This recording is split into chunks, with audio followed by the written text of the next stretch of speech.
Halo teman-teman kelas 11G, H, I, dan J. Bertemu lagi dengan Pak Anggi di pembelajaran biologi online. Nah, pada video ini kita akan mencoba memasuki bab yang baru setelah kemarin kita belajar tentang sistem ekskresi. Ya. Hari ini kita akan belajar tentang sistem koordinasi, teman-teman. Ya. Sebelum memulai lebih jauh, Pak Anggi menghimbau pada kalian, silakan boleh menyiapkan catatan, kertas, alat tulis, dan juga laptop untuk bisa merangkum konten dari video hari ini. Oke?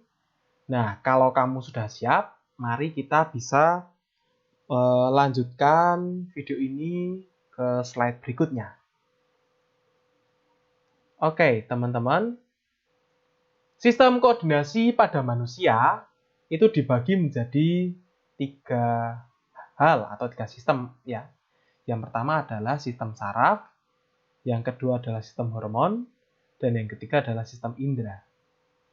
Nah, mereka di sini tuh saling berkaitan, saling bekerja satu sama lain sehingga dapat menciptakan suatu kerjasama sistem yang saling berkoordinasi gitu ya, untuk bisa menunjang kehidupan manusia sebagai satu individu, serta bisa memberikan respon terhadap rangsang yang diterima pada tubuh kita.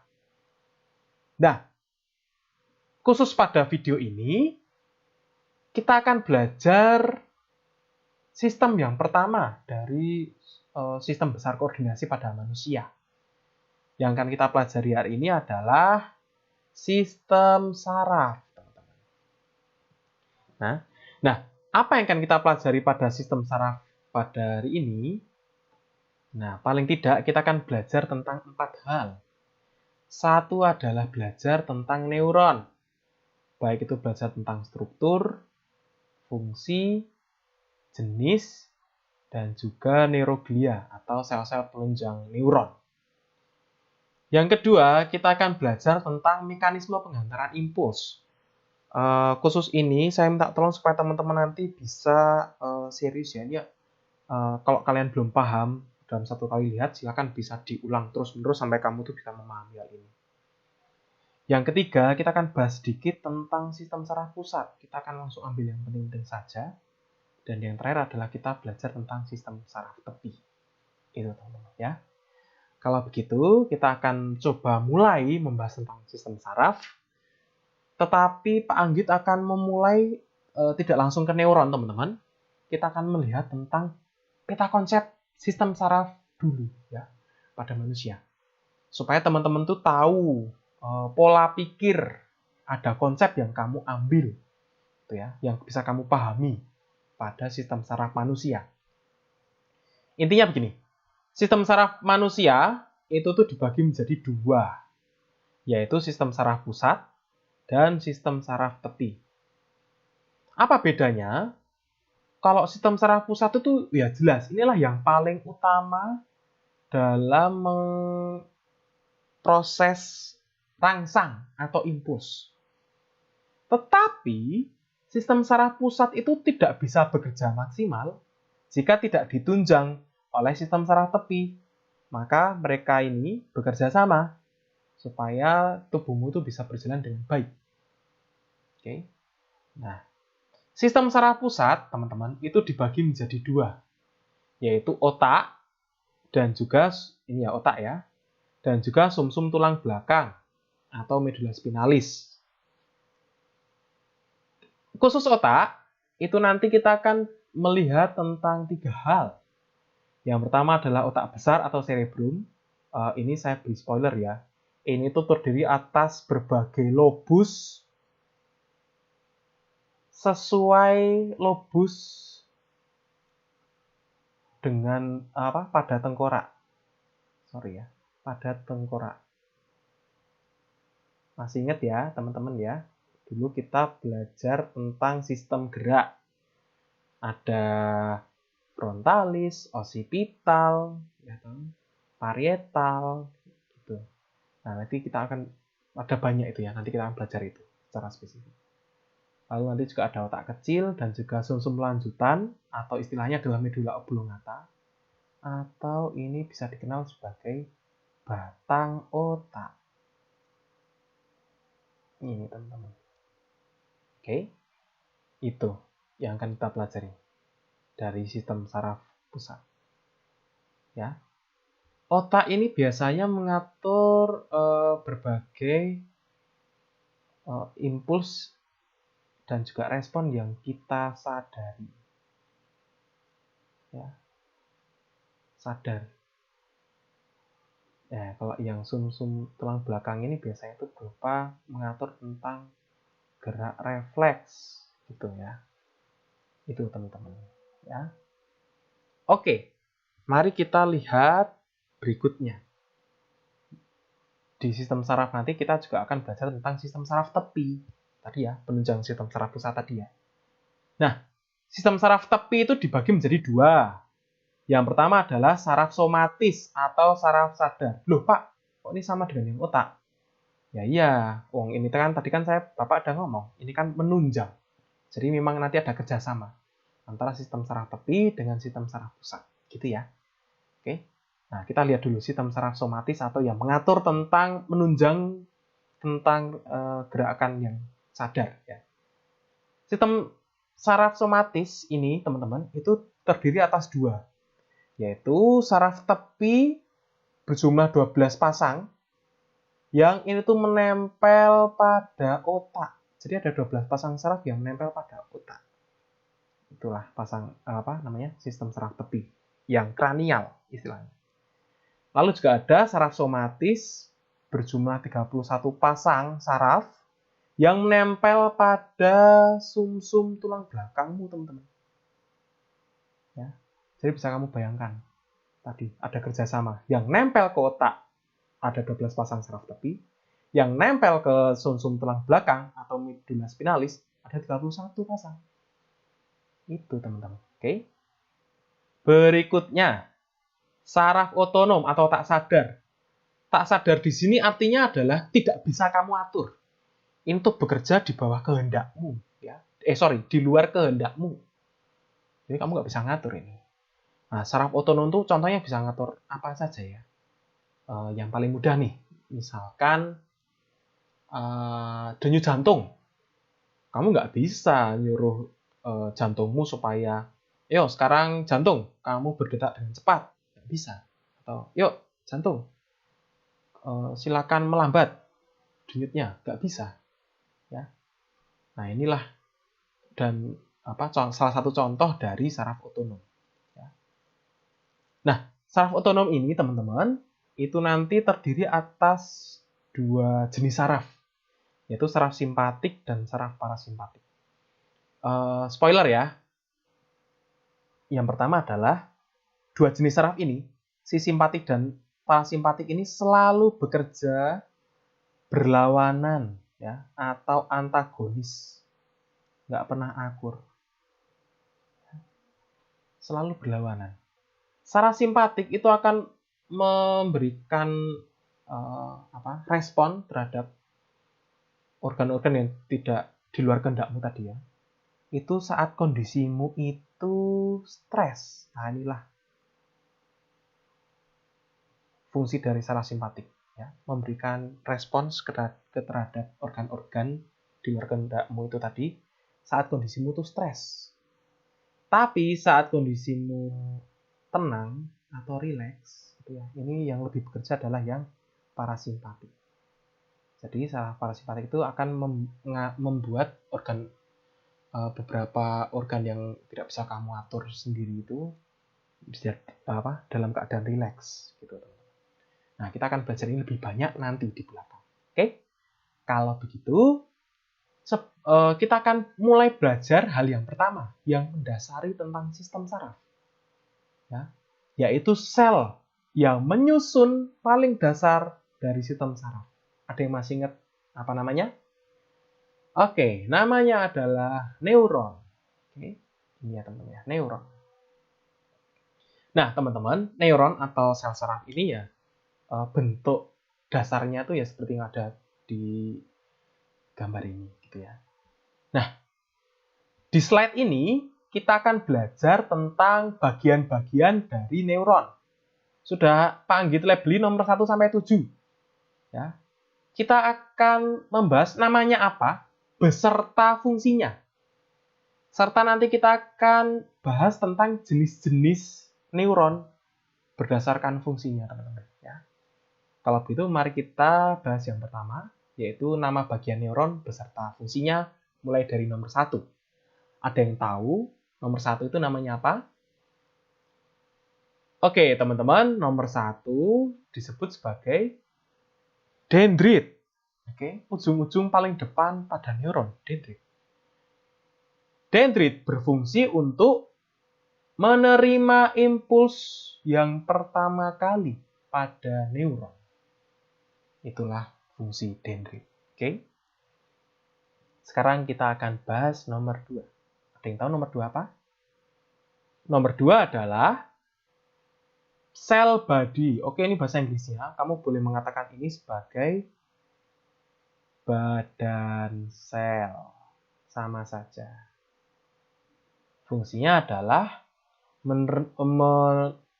menerima impuls yang tadi sudah diterima oleh dendrit, gitu ya. Jadi meneruskan impuls dari dendrit menuju ke bagian setelah badan sel yang disebut sebagai akson, gitu. Oke, itulah badan sel, teman-teman. Oke, nomor 3 apa ya kira-kira ya? Oke, nomor 3 adalah nukleus atau inti sel. Ingat bahwa neuron ini adalah sel, jadi ini pasti punya inti sel. Nah ini, fungsinya untuk apa? Ya sama seperti nukleus pada sel lainnya ya. Dia berfungsi untuk mengatur segala aktivitas yang ada pada neuron ini sendiri. Oke, berikutnya. Oh ya teman-teman, ini saya beri tambahannya. Ini kelihatannya belum ada di gambar ini. Jadi coba kamu fokus terhadap warna yang Pak Anggit, warna merah ya. Yang ini Pak Anggit akan gambarkan. Ini Pak Anggit akan menunjukkan tentang akson. Ya, jadi akson itu teman-teman itu terdiri dari ini Pak Anggit gambarkan. Nah ini akan berjalan terus sampai segini. Segini. Jadi segelondongan inilah yang disebut sebagai akson. Berarti akson di sini terdiri atas nomor 4, nomor 5, dan nomor 6. Nah, apa ya kira-kira ya? Kita mulai dari nomor 4 ya. Nomor 4 itu mengacu pada ini loh, lingkaran yang kuning-kuning ini loh. Ya, lingkaran yang kuning-kuning ini. Nah, ini contohnya. Ini ya, panggil tanda merah. Nah, nomor 4 ini kita kenal sebagai selubung mielin. Ya, teman-teman, selubung mielin. Selubung mielin ini berfungsi untuk melindungi akson. Ya. Nah, selubung mielin ini sendiri, teman-teman, pelindung akson ini ya, itu disusun oleh sesuatu yang berlabelkan nomor 5. Ada yang tahu nomor 5 itu namanya apa? Ya, nomor 5 itu disebut sebagai sel swan. Ya, jadi sel swan itu adalah penyusun dari selubung mielin. Gitu ya. Nah, kalau kamu lihat dengan jeli, tidak semua bagian akson itu diselubungi oleh selubung mielin. Ada bagian-bagian yang telanjang, istilahnya ya, tidak ada selubung mielinnya. Nah, inilah yang dilabelkan nomor 6. Nah, itu ada garis hitam nomor 6 itu, atau ini. Nah, ini juga iya. Ini juga nomor 6, bagian dari nomor 6. Atau ini. Nah, ini juga iya. Atau ini. Ada yang tahu nomor 6 itu apa? Bagian akson yang tidak ada selubung mielinnya. Oke, nomor 6 itu adalah nodus Ranvier. Atau node of Ranvier, atau istilahnya tadi. Nodus Ranvier. Nah, nodus Ranvier ini berfungsi untuk mempercepat jalannya impuls, teman-teman. Oke. Silakan boleh dicatat. Nah, kalau tadi kan Pak Anggit sudah ngomong nih. Nomor 4 sampai nomor 6 tadi kan bagian dari akson. Kalau fungsi akson itu sendiri berarti untuk apa, teman-teman? Ya, betul. Akson ini berfungsi untuk menghantarkan impuls dari bagian sebelumnya, yaitu badan sel, ke bagian nomor 7. Ada yang tahu nggak nomor 7 namanya apa? Ya, nomor 7 adalah akson terminal. Ini ya, bagian ini ya, yang terakhir, ujung dari neuron. Ini adalah akson terminal atau nama lainnya adalah tombol sinaps. Nah, ini dia, tombol sinaps. Jadi akson berfungsi untuk meneruskan impuls dari badan sel ke tombol sinaps atau akson terminal. Terus apa fungsi dari tombol sinaps? Ngapain kalau misalkan impuls itu sudah sampai ke tombol sinaps? Oke, fungsi dari tombol sinaps adalah menghantarkan impuls dari neuron satu ke neuron lainnya. Jadi fungsinya dia itu adalah untuk mengantarkan impuls yang sudah ada di ujung ini nyebrang ke neuron yang lain. Itulah teman-teman fungsinya dari tombol sinaps ya. Mengantarkan impuls menuju ke neuron selanjutnya. Oke, gitu. Nah, sekarang kita akan bahas tentang jenis-jenis neuron berdasarkan fungsinya.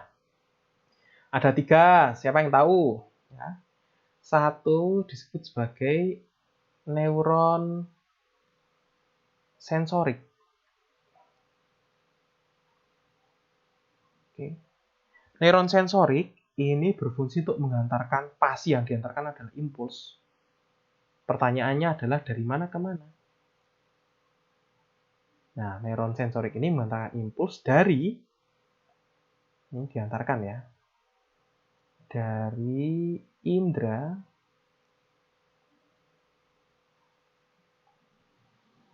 menuju ke pusat saraf. Ayo, masih ingat tahu pusat saraf tadi ada 2 loh. Kalau nggak otak, ya sumsum tulang belakang, tergantung dia tuh sadar atau refleks gitu ya. Nomor 2, yaitu neuron motorik. Ya. Ini sama, dia pasti akan menghantarkan impuls. Tapi pertanyaan adalah dari mana ke mana gitu ya. Khusus untuk yang neuron motorik, itu akan menghantarkan impuls dari pusat saraf menuju ke efektor. Efektor di sini bisa otot, bisa kelenjar. Oke, nomor 3. Duh, di sini aja ya, nggak cukup ya teman-teman. Nomor 3 itu adalah neuron konektor. Ini berfungsi untuk menghubungkan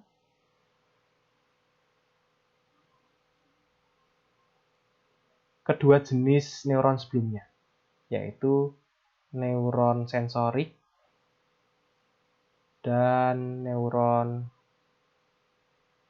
motorik.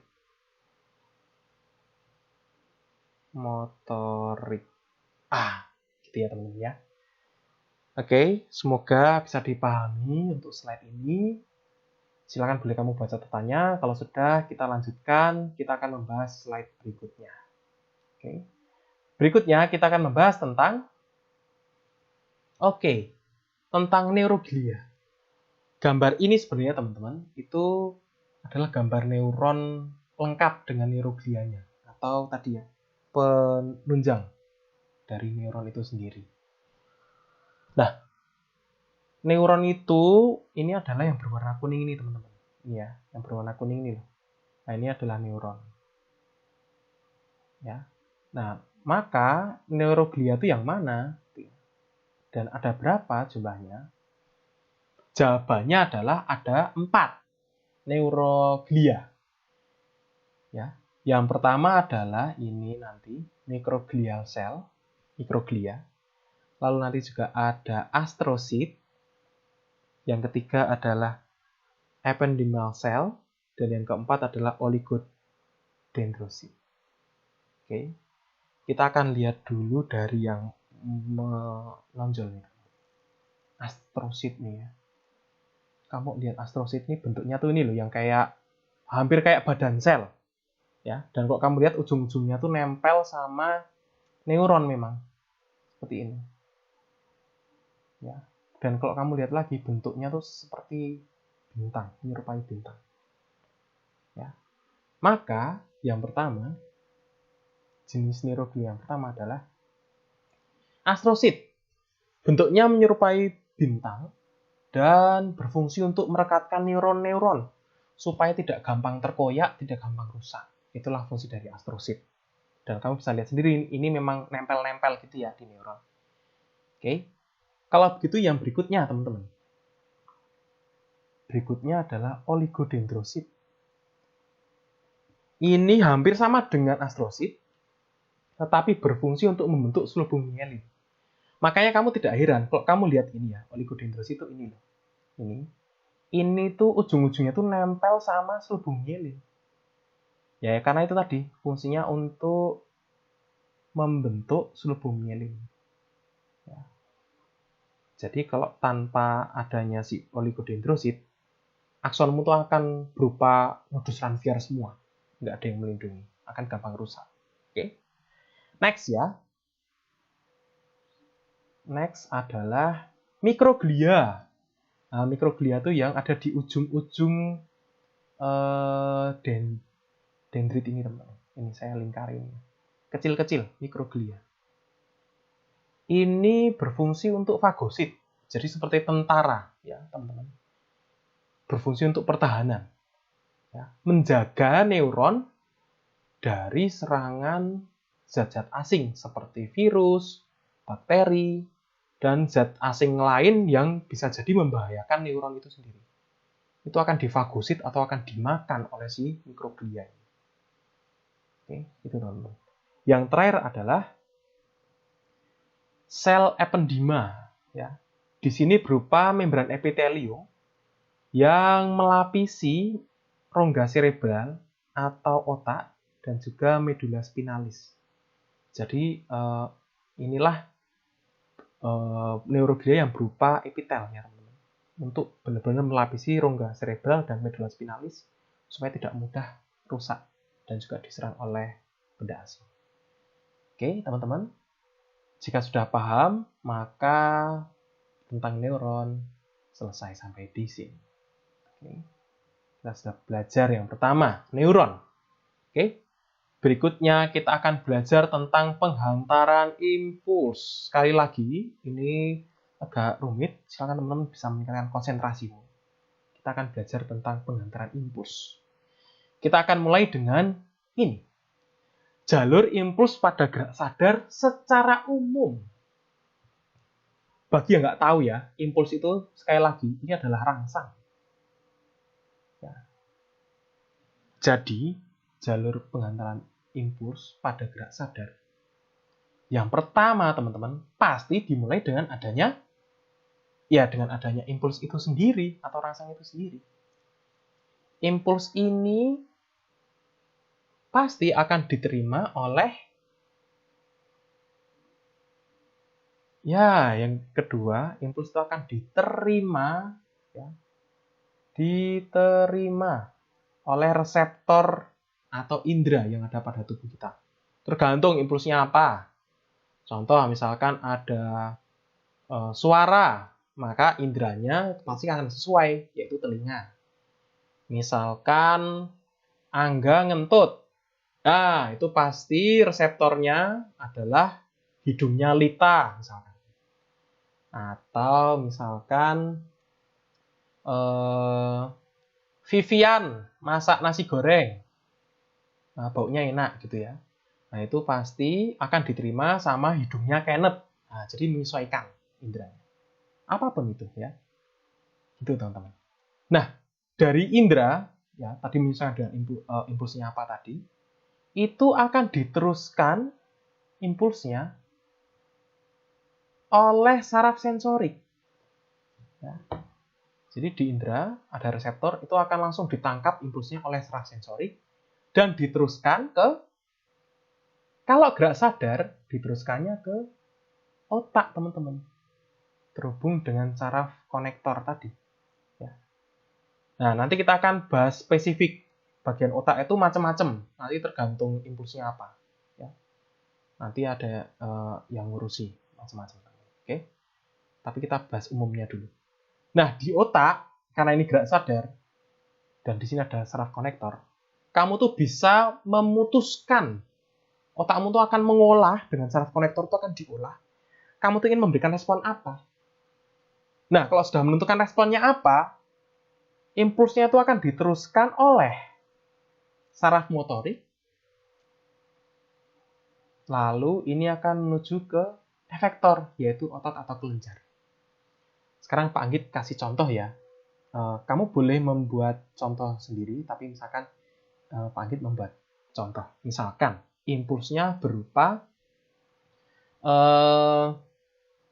siapa ya? Nicole, ya. Nicole misalkan dipanggil sama Pak Anggit. Berarti impulsnya berupa suaranya Pak Anggit.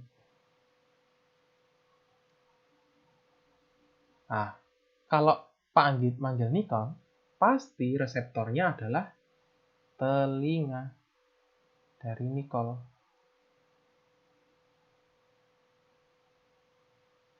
Oke.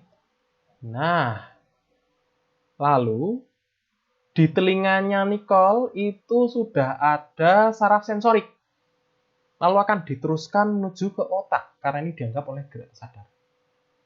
Nah, di sini tuh otaknya Nicole itu akan memproses apa respon yang akan saya berikan. Contohnya, otak ini memutuskan untuk memberikan respon berupa menoleh. Ya.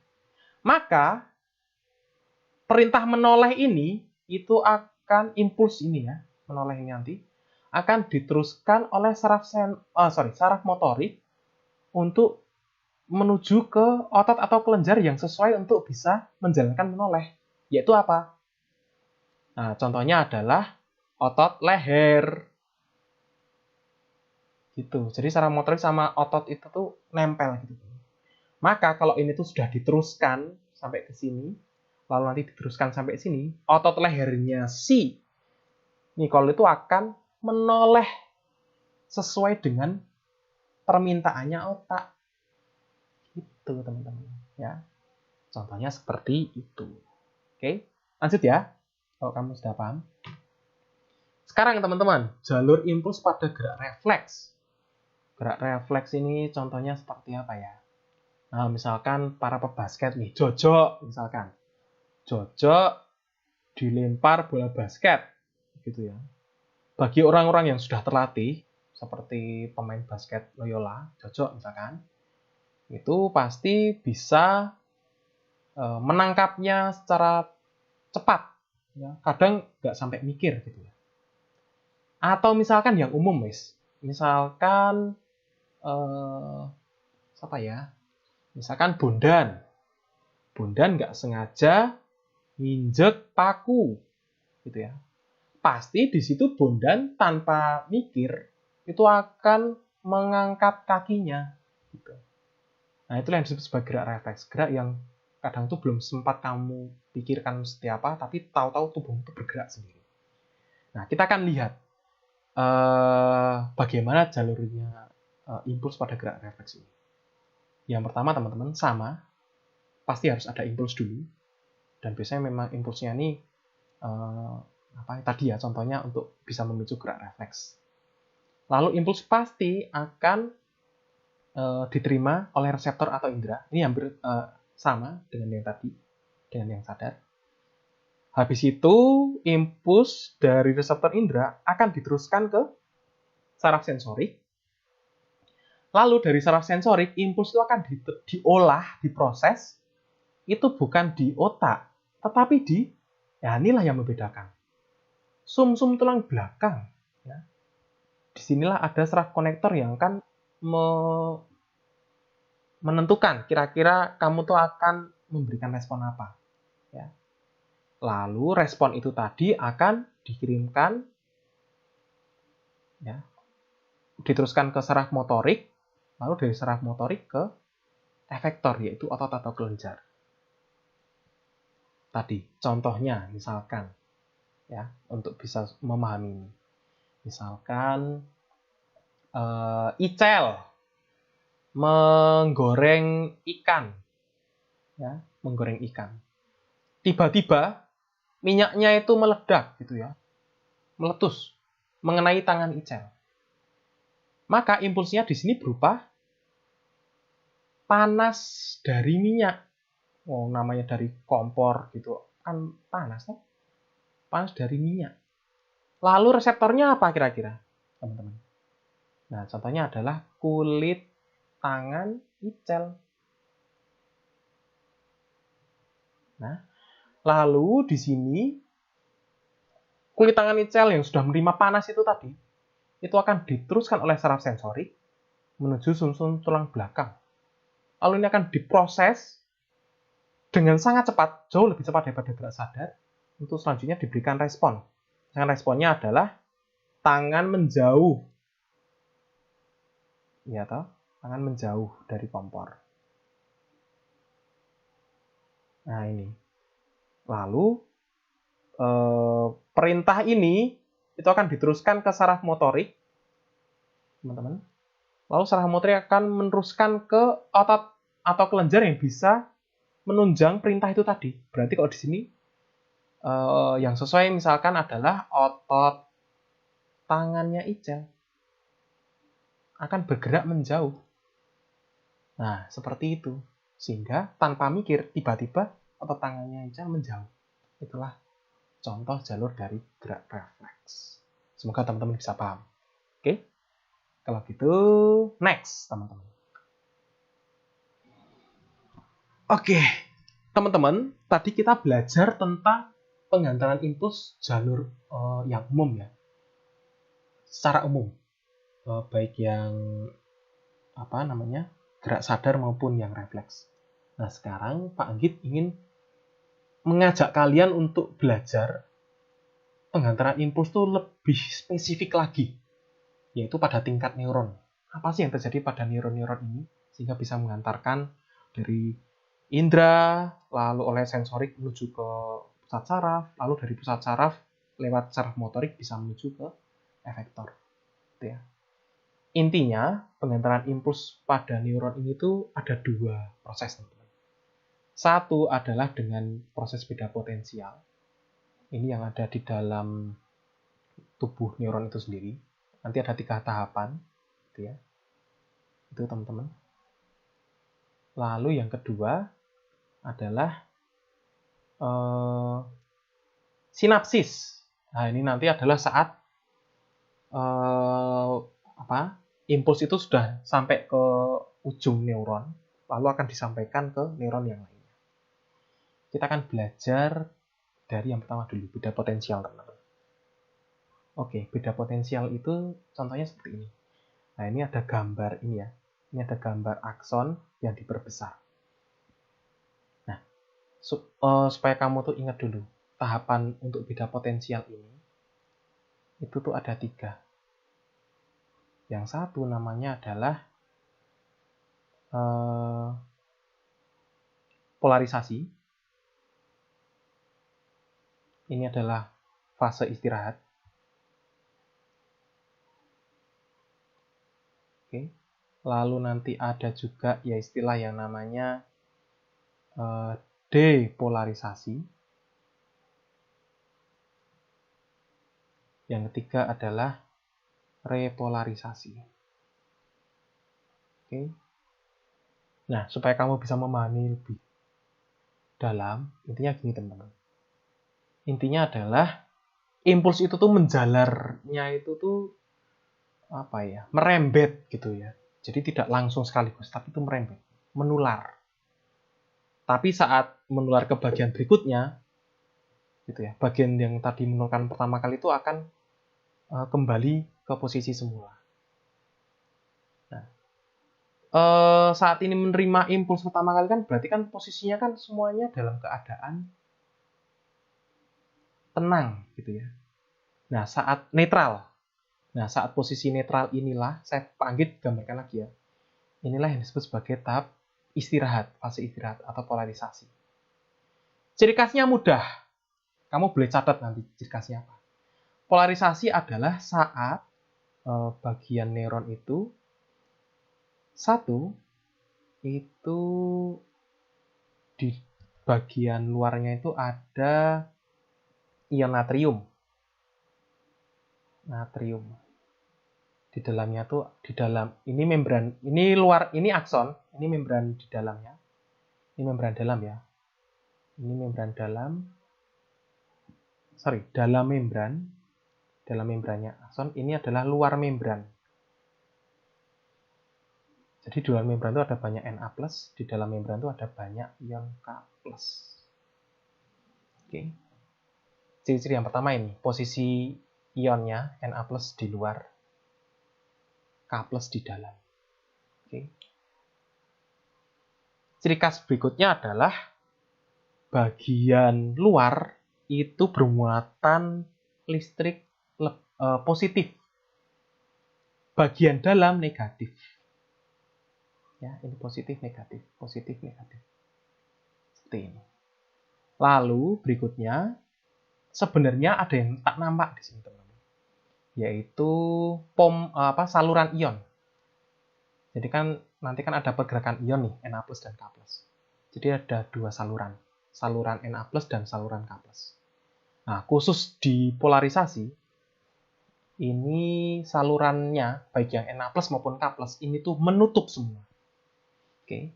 Jadi sekali lagi saya tegaskan, polarisasi itu ciri-cirinya adalah Na+ di luar, K+ di dalam.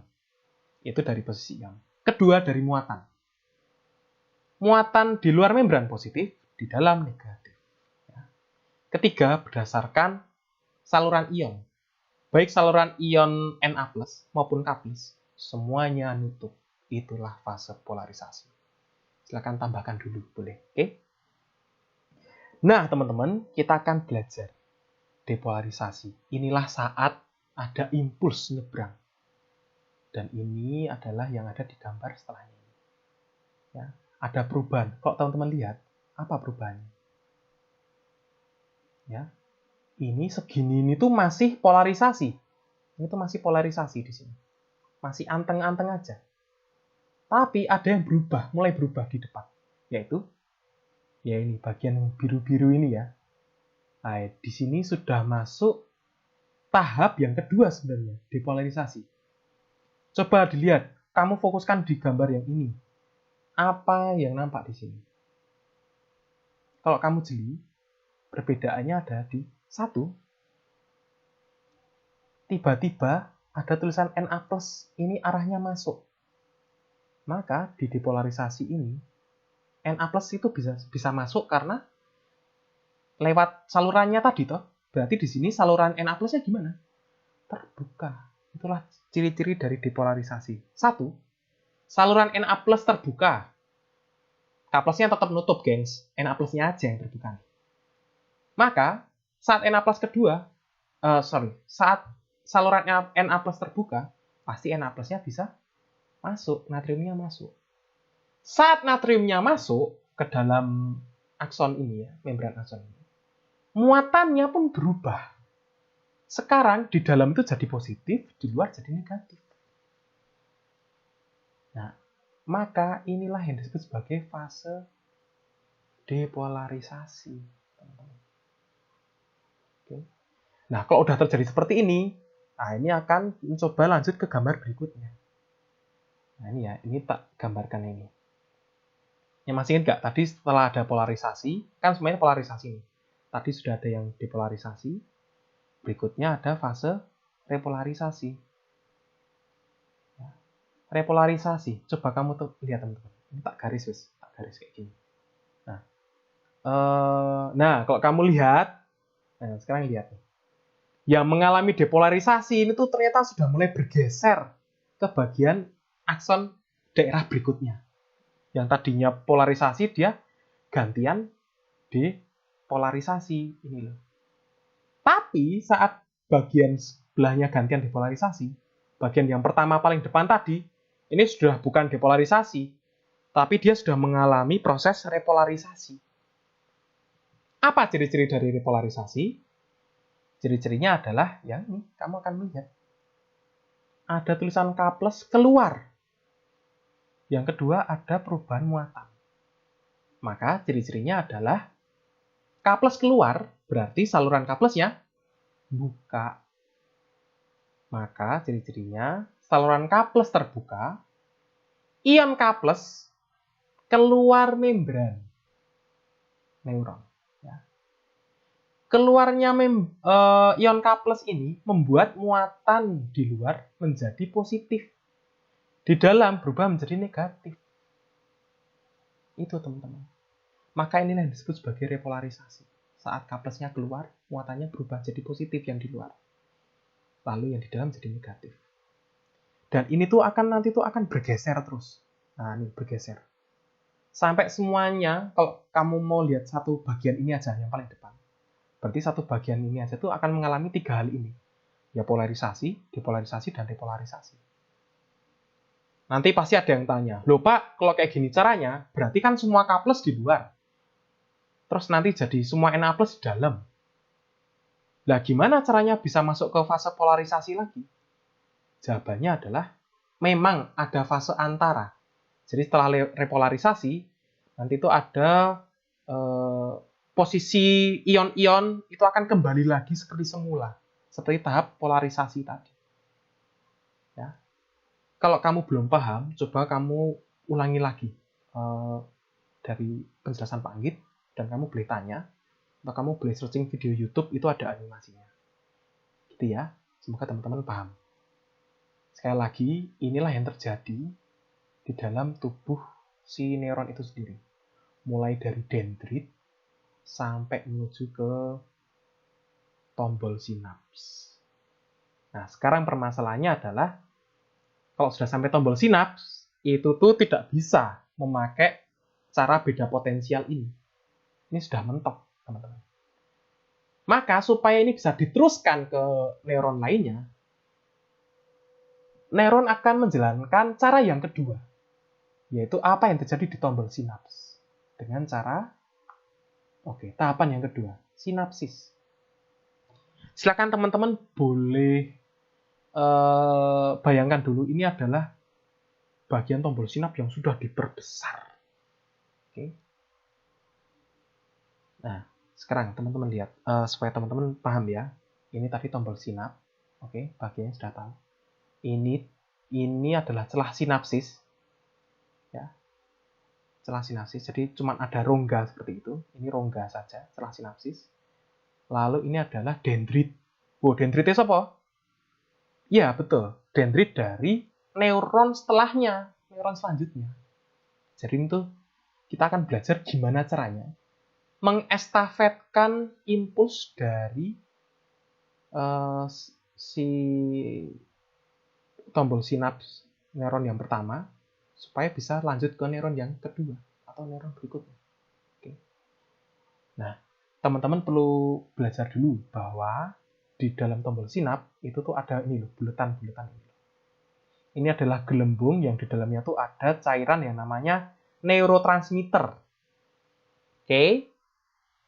Lalu yang penting lagi di sini itu sebenarnya di luar ini ya, di luar membran tombol sinaps itu ada banyak ion kalsium, teman-teman. Itu ada banyak ion kalsium. Oke. Nah, sekarang Pak Anggit akan jelaskan gimana caranya saat impuls, Pak Anggit simbolkan petir ya, petir ini nanti itu sudah sampai ke tombol sinaps. Oke. Silakan boleh catat. Yang pertama, teman-teman. Oh ya, satu tambahan lagi. Jadi di membrannya tombol sinap tuh ada saluran ion kalsium. Ya. Kalau tadi kan ada natrium sama kalium toh yang diakson. Nah, kalau di tombol sinap tuh ada saluran kalsium. Oke. Nah, sekarang Pak Anggit akan jelaskan. Tahapan penghantaran impuls di sinapsis yang pertama adalah 1. Impuls sampai ke tombol sinaps lalu akan memicu terbukanya saluran kalsium. Oke, tak ulangi lagi ya. Pertama adalah impuls sampai ke tombol sinapsis, lalu akan memicu terbukanya saluran kalsium. 2, kalsium akan masuk melalui saluran kalsium yang terbuka tadi, lalu masuknya kalsium yang ada di dalam tombol sinap ini, ya ada banyak kalsium, itu akan memicu gelembung yang ada neurotransmitter untuk bergerak ke bawah, ya,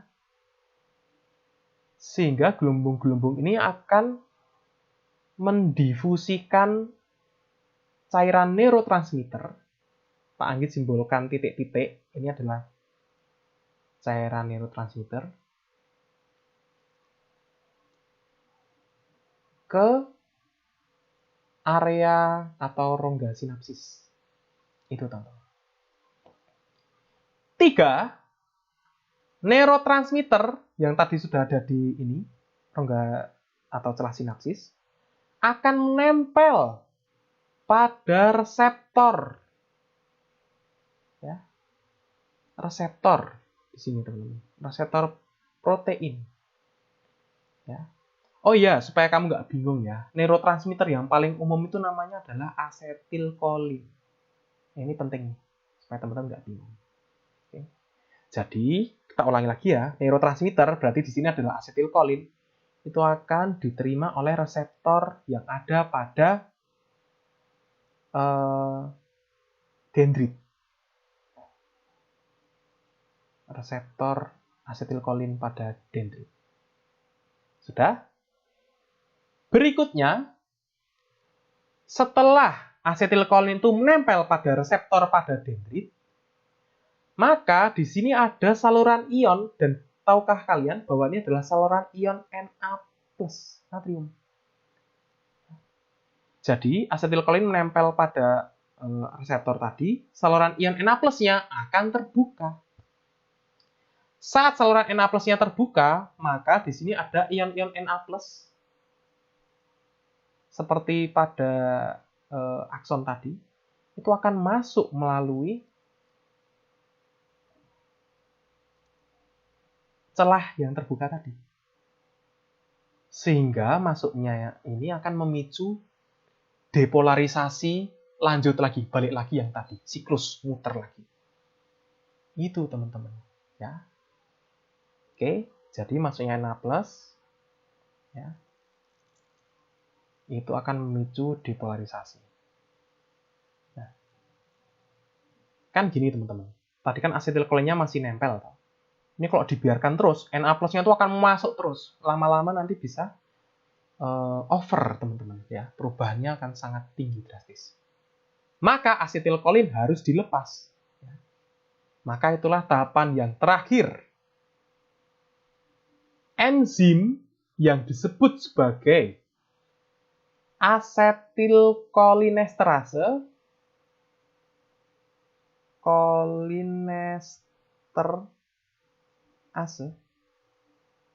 ya, biar jelas lagi, tak tulis di atasnya ya. Asetilkolinesterase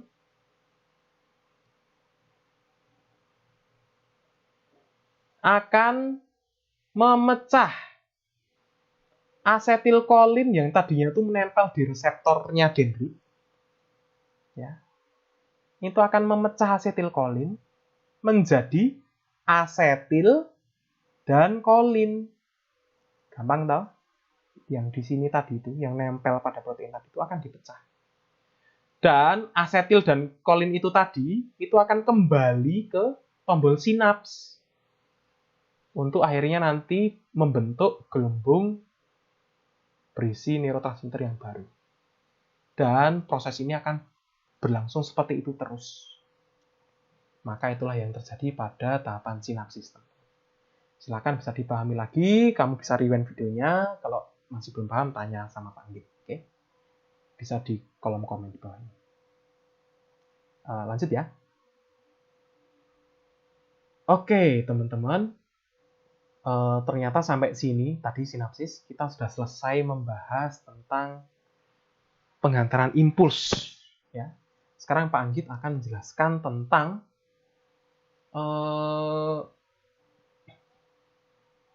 sistem saraf pusat. Tenang teman-teman, bagian tersulit sudah lewat, kita akan lanjut berikutnya. Ya, ini adalah sistem saraf pusat kita, terutama Pak Anggit di sini ingin menjelaskan apa yang disebut sebagai meninges, ya, atau di sini adalah selaput otak.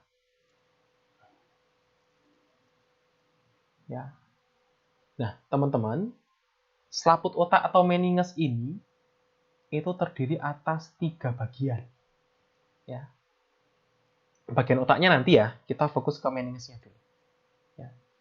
Yang pertama, bagian meninges yang paling luar itu adalah dura mater. Ini paling luar, artinya paling nempel, paling dekat dengan tengkorak. Oke. Selaput otak yang paling luar, paling dekat dengan tengkorak, dura mater. Ya. Nah, ciri khasnya tuh dia tuh punya ruang subdural. Ruang subdural. Tak tulis saja ya, punya ruang subdural. Ya. Ini nanti berfungsi untuk membatasi si dura mater dengan lapisan yang ada lapisan meninges yang kedua. Yaitu lapisan meninges yang kedua adalah arachnoid. Ini tadi kan yang pertama nih. Yang pertama, nah ini arachnoid ini adalah yang kedua. Arachnoid teman-teman. Ciri khasnya adalah arachnoid itu punya cairan cerebrospinal. Cairan cerebrospinal. Berisi banyak nutrisi. Jadi yang menyuplai nutrisi pada otakmu tuh ya di sini. Di arachnoid ini. Cairan cerebrospinal. Itu teman-teman ya. Berikutnya adalah lapisan meninges yang paling dalam, yang langsung nempel dengan otak. Itu adalah ini. Pia mater, nomor 3. Inilah yang langsung nempel dengan otak. Ya. Ciri khasnya adalah banyak pembuluh darah. Paling tipis, tapi di sini paling banyak pembuluh darah. Ya. Banyak pembuluh darah. Masih ingat ya, kemarin kita kehilangan musisi Glenn Fredly. Itu karena menderita radang pada selaput otak ini. Atau penyakitnya disebut sebagai meningitis. Ya, yang diserang itu ya ini teman-teman. Namanya radang pasti ya disebabkan oleh virus, bakteri gitu ya. Dan memang bahaya kalau sudah sampai sini, terbawa oleh virus atau bakteri itu tadi, terbawa oleh aliran darah, berarti ada di bagian pia mater gitu ya. Nah itu kalau sudah menyerang itu ya sangat dekat sekali untuk bisa merusak otak. Makanya memang penyakit ini cukup mematikan teman-teman. Ya. Berbeda dengan salah satu radang yang berbahaya yang bisa terjadi dalam tubuh kita. Oke, ini teman-teman pembahasan tentang meninges. Sekali lagi, yang paling luar ada dura mater, punya ruang subdural. Lalu yang kedua adalah arachnoid, di mana punya cairan cerebrospinal, berisi banyak nutrisi untuk otak. Dan yang ketiga adalah pia mater. Di sini ciri khasnya adalah banyak pembuluh darah. Bagi teman-teman yang belajarnya tekstual, Pak Anggit sudah menyediakan teks di slide setelah ini. Ini ya. Tapi kamu baca sendiri ya, teman-teman ya. Silakan bisa dibaca sendiri. Oke. Supaya tidak lama, Pak Anggit lanjut ke berikutnya. Nah, kita akan belajar tentang bagian-bagian dari otak, teman-teman. Ya, tadi kan Pak Anggit sudah ngomong di awal bahwa untuk membahas otak, paling tidak tuh kita akan membahas ini dibagi menjadi 3. Ya. Yang pertama adalah otak besar atau cerebrum. Yang kedua adalah otak kecil atau cerebellum. Dan yang ketiga adalah batang otak atau ini brainstem. Atau biar keren dikit, medula oblongata. Gitu teman-teman ya. Tadi Pak Anggit sudah ngomong bahwa cerebrum atau otak besar ini ya, itu terdiri dari lobus-lobus berdasarkan lobus tengkorak yang dulu kita sudah pelajari. Ya. Jadi ini terdiri atas ini ya, ada warnanya hijau, biru, kuning, dan merah. Jadi cerebrum itu ada yang namanya lobus frontal. Masih ingat ya, depan dahimu. Terus ada yang ke belakang lagi, bagian otak besar yang berwarna biru, yaitu lobus parietal. Ubun-ubunmu ke belakang dikit. Oke. Lalu juga ada lobus occipital, lobus belakang teman-teman ya, kepala belakang. Dan juga ada lobus temporal, atau tepi kanan dan kiri, di samping itu. Ya. Otak kecil pun demikian, ada dua, kiri dan kanan. Lalu untuk medula oblongata atau batang otak itu dia bisa dikatakan terdiri atas 3 bagian, yaitu otak tengah, pons, atau ini biar lengkap ya, namanya itu pons faroli harusnya. Pons faroli. Dan juga ada medula itu sendiri. Ya. Kalau begitu kita akan lihat apa saja fungsi dari masing-masing otak ini. Oke, ini teman-teman ya. Oh, sorry, tadi ini coret-coretannya ternyata masih ada.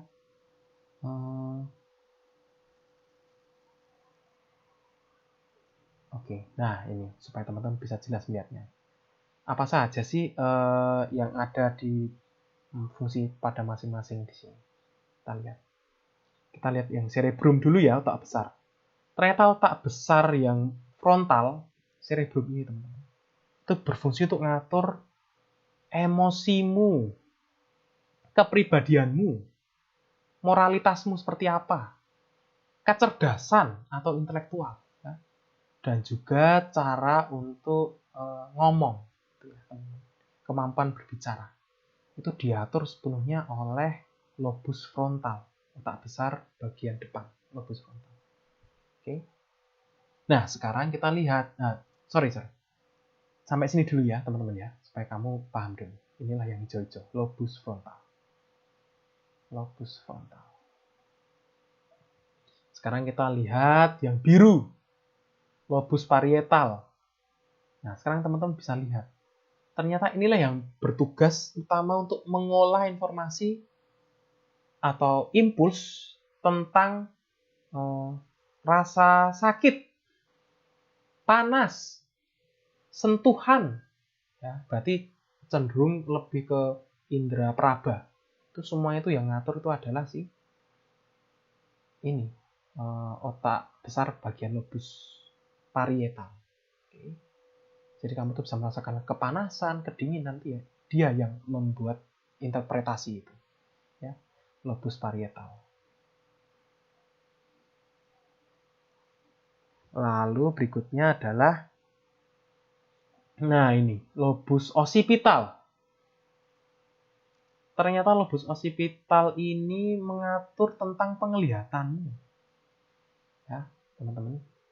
Jadi kalau kamu tuh melihat, misalkan kamu sedang melek terus bisa melihat bantalmu, gulingmu, itu tuh yang membuat interpretasi itu adalah yang bertanggung jawab adalah ini, occipital.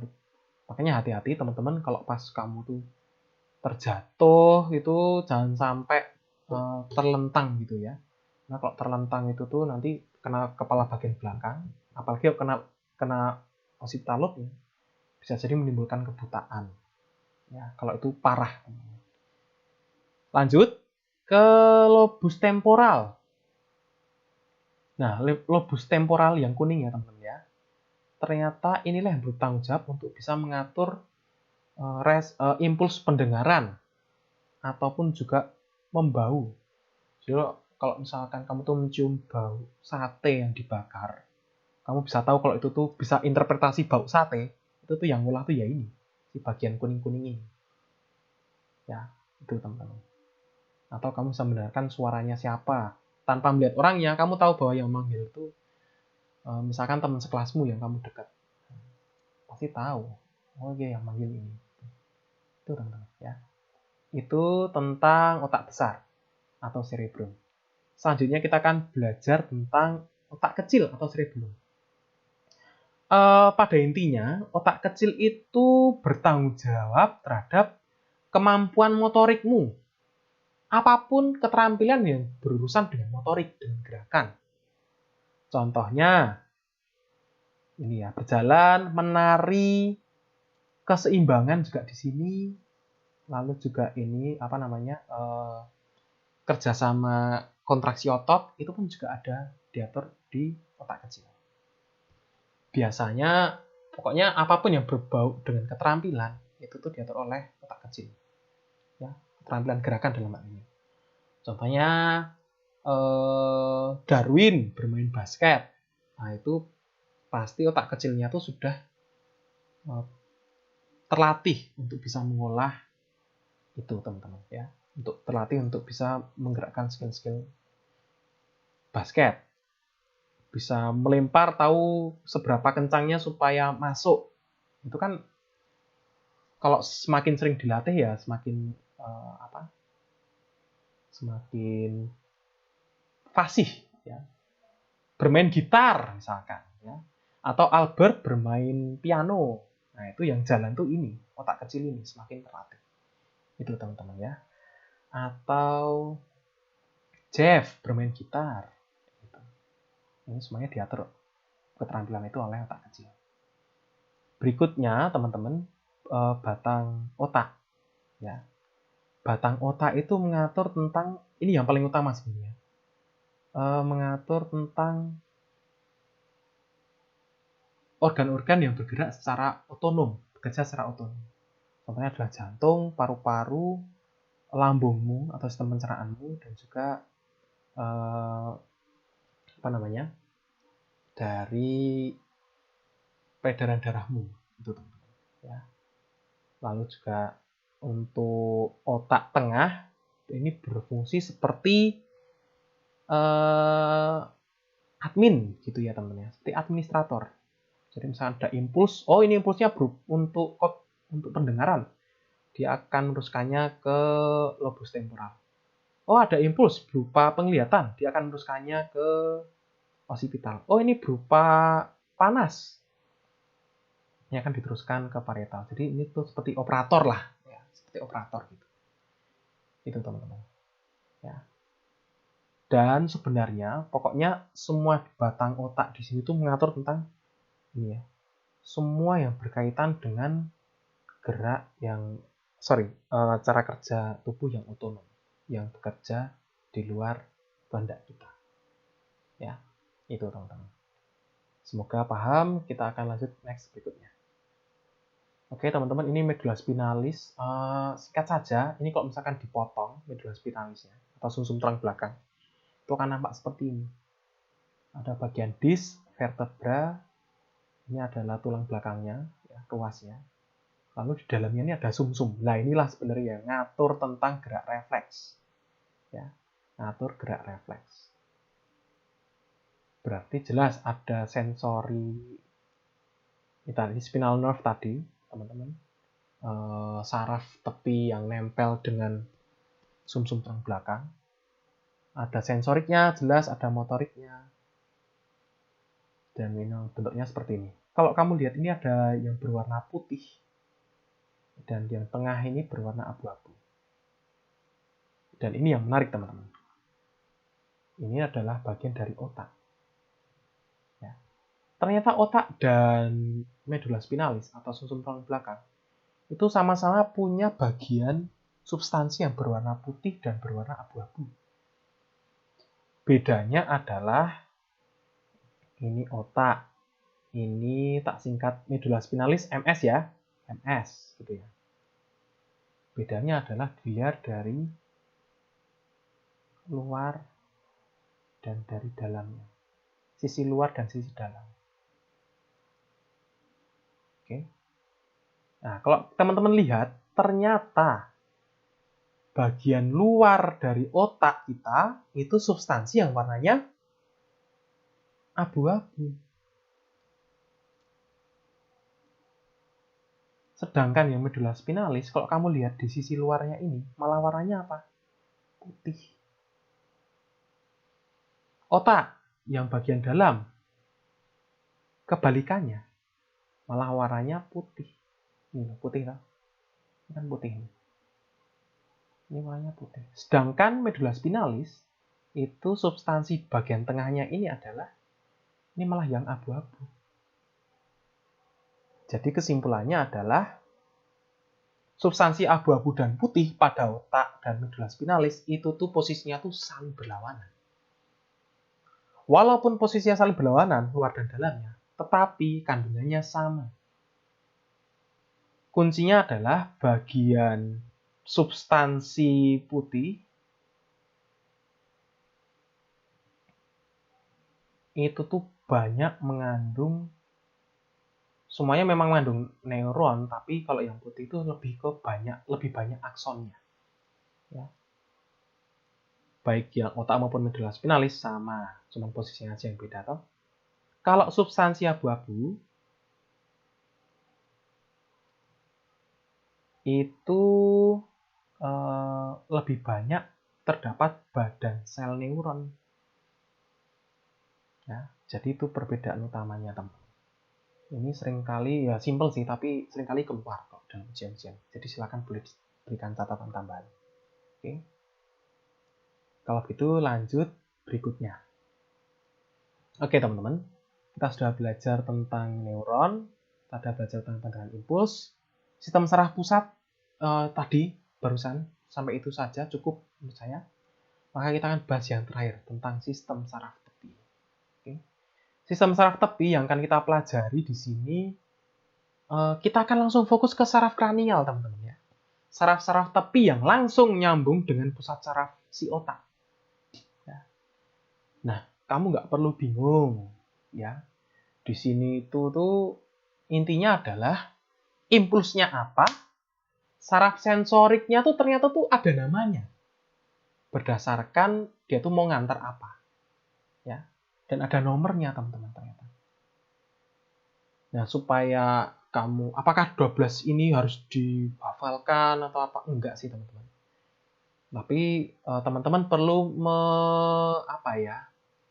memunculkan sifat supaya kamu tuh nggak kaget. Kalau misalnya ada nama-nama itu kamu bisa menerka. Kira-kira tuh ini tuh ngatur impuls yang mana sih gitu ya.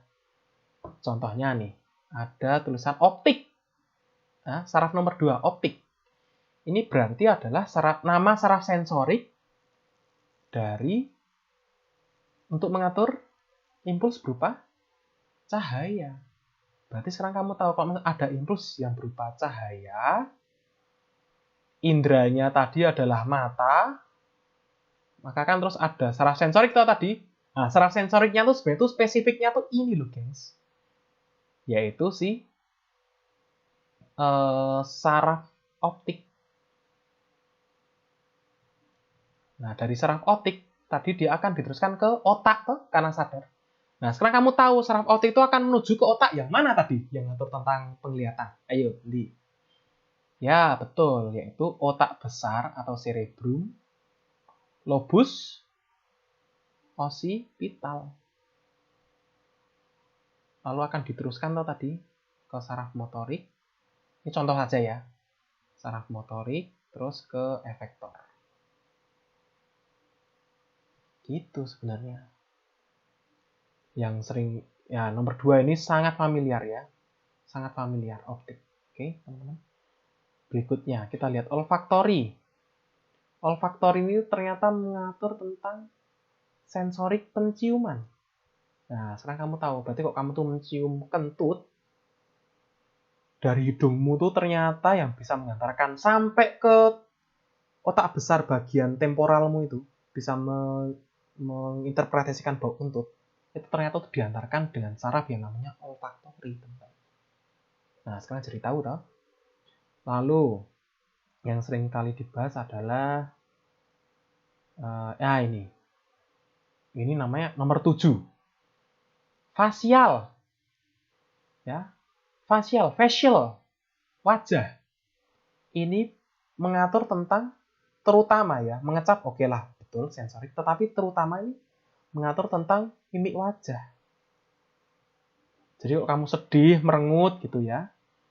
Misalkan kemarin ada yang sedih, nggak bisa sekolah, terus cemberut. Nah, itu tuh artinya otakmu tuh memberikan respon cemberut itu ke otot-otot wajahmu. Nah, yang ngatur respon menuju ke otot-otot wajahmu ya ini. Saraf yang namanya fasial ini. Ya. Orang yang kebas, ada yang ini bermasalah saraf fasialnya. Maka ya dia tanpa mimik wajah. Mau sedih, mau susah, wajahnya kayak gitu aja. Lempeng. Ya. Itu teman-teman. Lalu berikutnya, ini juga nomor 8 ini, vestibulococlear. Ini juga terkenal sekali. Untuk mengatur pendengaran. Kamu bisa mendengarkan suara merdunya dari Natasha Audrey misalnya. Ya. Nah, itu artinya dari telingamu tuh ada saraf sensorik yang namanya tuh saraf vestibulococlear. Untuk mengantarkan impuls suara temanmu tadi menuju ke bagian otak yang memang ngurusi itu. Untuk ngurusi suara kan berarti si temporal ya tadi ya. Kayak gitu-gitu. Nah, paling tidak hal semacam itulah yang penting. Nah, silakan teman-teman bisa paling tidak yang sering keluar berkaitan dengan indera, silakan bisa tandai. Itu teman-teman. Oke. Kalau begitu, ada lagi ya. Perasa. Perasa itu ternyata itu adalah ini, lidahmu berarti. Saraf sensorik dan motorik jadi satu. Ini adalah yang mengatur tentang perasa tadi. Nah, paling tidak itu kamu bisa mengaturnya, teman-teman. Ya, silakan bisa dicatat. Kalau begitu yang terakhir, teman-teman, dari sistem saraf tepi, kita akan membahas tentang saraf yang otonom. Nah, teman-teman, tadi kan saya sudah ngomong. Saraf tepi, tadi kan kita bahas tentang yang sadar. Tapi juga ada yang otonom. Untuk yang sadar, memang kita fokus belajar yang kranial aja beberapa. Yang spinalis nggak usah. Ya, karena banyak banget. Buat apa? Menghafal banyak-banyak itu nggak terlalu penting, teman-teman. Yang penting kamu paham konsepnya. Sekarang, untuk yang saraf otonom, kita pun juga belajar beberapa saja. Ya. Saraf otonom tadi, yang ini tuh memberikan stimulasi pada organ-organ yang bekerja di luar kesadaran. Ya. Apa saja sih? Nah, sekarang kita lihat di sini. Ini ada tabel. Saraf simpatik itu sekali lagi ini tuh biasanya bekerja saat kamu tuh dalam keadaan stres. Dan parasimpatik itu bekerja saat kamu tuh butuh rileks. Tubuhmu tuh menstimulasi agar kamu tuh rileks gitu ya. Coba kita lihat. Pupil. Kalau yang bekerja saat kamu stres, maka saraf simpatikmu itu akan aktif dan mengantarkan perintah berupa pupilnya tuh membesar. Ya. Kalau rileks itu kebalikannya. Pupilmu tuh malah akan mengecil. Jadi efeknya beda. Ya. Organnya sama pupil, tapi tergantung mana yang bekerja, simpatik atau parasimpatik. Efeknya berbeda. Simpatik membesar, parasimpatik mengecil. Contoh, stres. Saat kamu tuh melihat orang yang kamu senangi, ya. Kamu sayangi. Ya. Jadi, kalau misalnya kamu melihat orang yang kamu sayangi, ya di sekolah, biasanya orang yang jatuh cinta, gitu, saat melihat objek orang yang dicintainya, itu pupilnya biasanya akan lebih membesar daripada normal. Itu ciri-ciri pertamanya, teman-teman. Ya. Berikutnya, arteri pembuluh darah kita. Ya. Kalau kamu dalam keadaan stres, diameter pembuluh arterimu tuh akan mengecil. Itulah kenapa tekanannya tuh akan jadi besar. Ya. Tekanannya akan jadi besar. Kalau kamu rileks, diameter pembuluh arterimu tuh akan cenderung lebih lebar atau dilatasi. Ini, ya. Makanya kalau stres, orang yang stres kan biasanya dicek tensinya tinggi nih, ya. Apalagi kamu tuh misalkan di rumah ngeyel gitu. Wah, itu mama papamu tuh bisa memicu ini tensinya tinggi, teman-teman ya. Nah, ini adalah pengaruh dari si saraf simpatik. Makanya saraf simpatiknya tuh ya sebisa mungkin jangan terlalu diaktifkan ya, teman-teman. Apalagi di situasi corona ini, kamu kok udah bosan di rumah ya, gimana caranya supaya saraf simpatik ditekan? Jangan sampai terlalu stres di rumah. Oke? Berikutnya bronkus. Bronkus juga demikian. Kalau parasimpatik, yang simpatik itu cenderung memperluas bronkus. Kalau parasimpatik itu malah mempersempit bronkus.